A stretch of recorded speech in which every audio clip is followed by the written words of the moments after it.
XRP is entering a new level of development. How much money do you think this will bring to investors? Write answers in the comments. Empower Oversight whistleblowers as research. A rigorous watchdog organization has spearheaded another incisive Freedom of Information Act, FOIA, endeavor. This strategy is geared on clarifying Jay Clayton's interactions with a pantheon of parties considered crucial to the SEC's often controversial Bitcoin enforcement approaches. Clayton's tenure as the SEC's most powerful chair, which lasted from May 4, 2017 to December 23, 2020, included a number of landmark occurrences. At the forefront was Clayton's declaration of Bitcoin's non-security status, which was echoed by other top figures about Ether.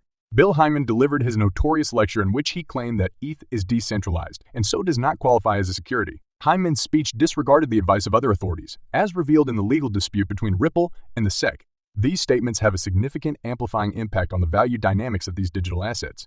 This rising trend, however, was disrupted by the SEC's unexpected legal onslaught against Ripple, which questioned the XRP token status as a security. This dispute, when paired with Clayton's later affiliation with One River Asset Management, a hedge fund with a sole portfolio emphasis on Bitcoin and Ether, fueled speculation. Among these swings, Empower Oversight's press release stated unequivocally, Empower Oversight has submitted a new Freedom of Information Act, AYA, request seeking communications between Jay Clayton regarding the agency's ostensible misalignment in cryptocurrency enforcement strategies.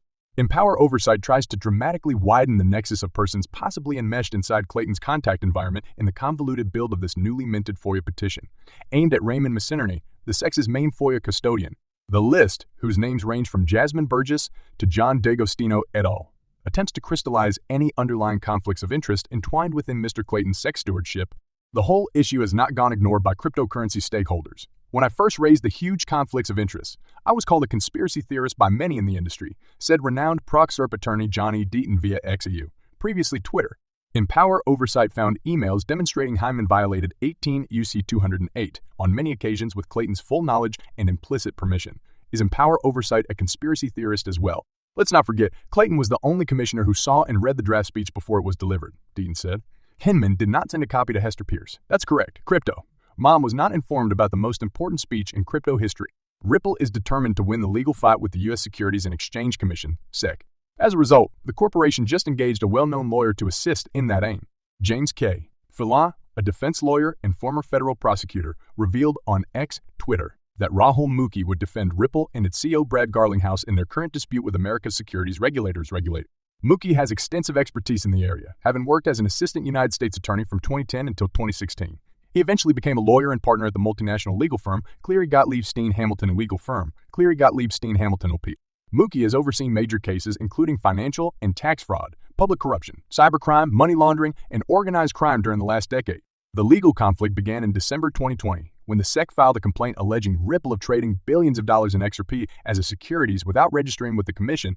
In the years that followed, the intense struggle progressed through many phases as both entities launched bullets at one another. However, Ripple seems to have a significant edge since, in July, a U.S. court found that most of its XR sales did not represent an offer of investment contract.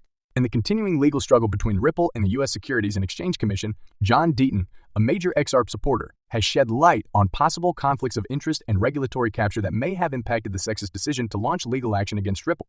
Ethereum is at the core of these claims. The elaborate tapestry known as Gate displays a complicated network of connections. The charges are complex and difficult to manage. Deaton summarized the most important elements in a recent tweet. Deaton draws attention to a series of incidents that link former SEC chairman Jay Clayton and SEC staffer William Hinman. On March 26, 2018, Lowell Ness, a lawyer for a 16s, reportedly handed a message and a safe harbor agreement to Hyman. The paper particularly mentioned ETH. Soon after, Hyman proclaimed ETH to be a non-security, despite the fact that he was not formally retired and was still a profit sharing partner with his law company, which was a member of the Enterprise Ethereum Alliance. According to Deaton, Hyman's law firm was a member of the EE, and Hyman was not retired, but rather a profit-sharing partner with his law firm when he declared ETH a non-security 10 weeks later.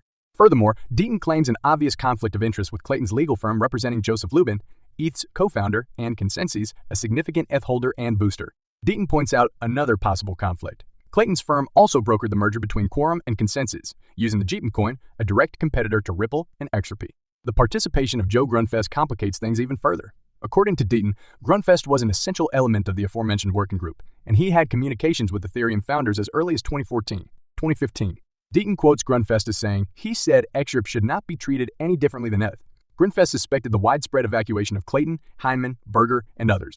He said there was no justification to file the complaint since XRP has traded openly for 7 years, and that innocent people with no connection to Ripple would suffer the most. Despite the appeals, Clayton decided to sue Ripple on his way out of the SEC. Clayton soon joined One River, which had already put a $1 billion wager on Bitcoin and Ethereum.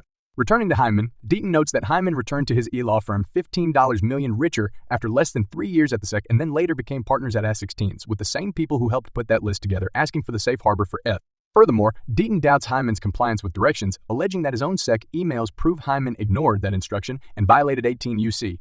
208(3) more times by meeting it. The allegations presented by Deaton are noteworthy, implying improper actions and relationships inside the SEC at the time of Ripple's lawsuit filing.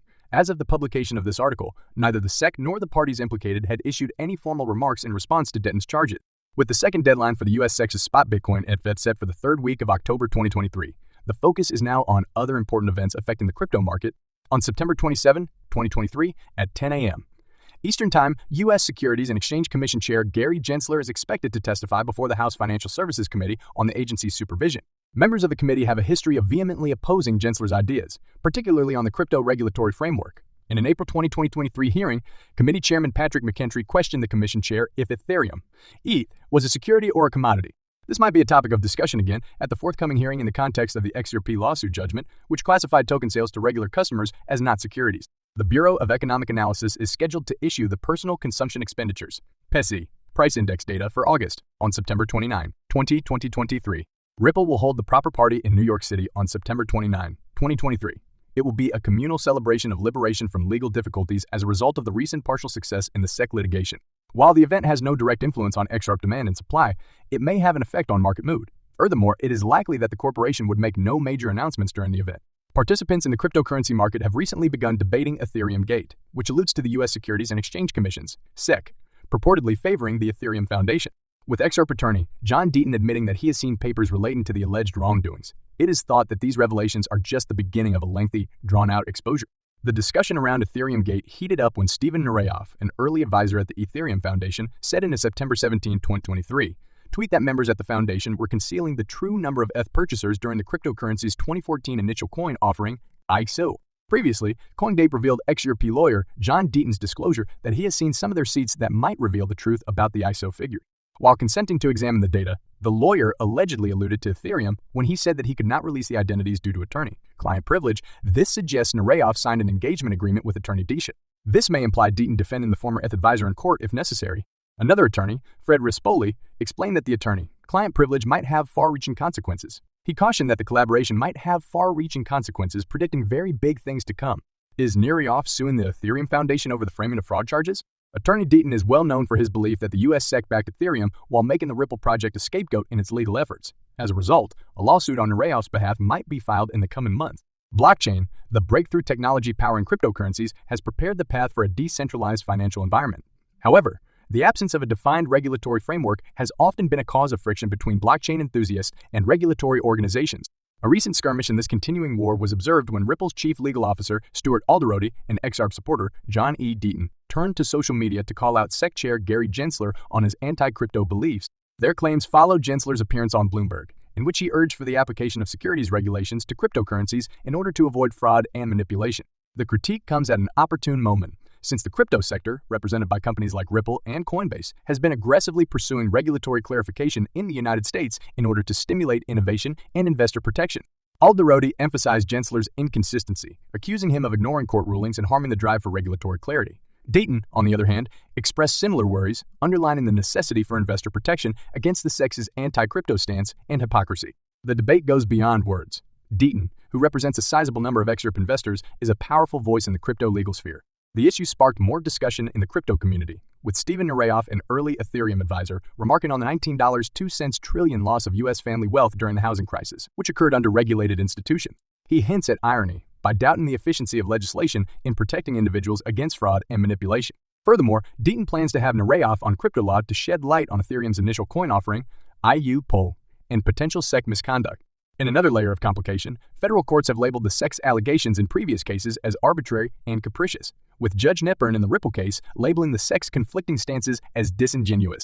The continuous legal and public debate shows the maze of regulatory uncertainty ensnaring the crypto business. Despite these heated discussions, the basic problem remains unaffected. the critical need for a fair and transparent regulatory framework that supports innovation while protecting investor interests in the quickly growing blockchain field.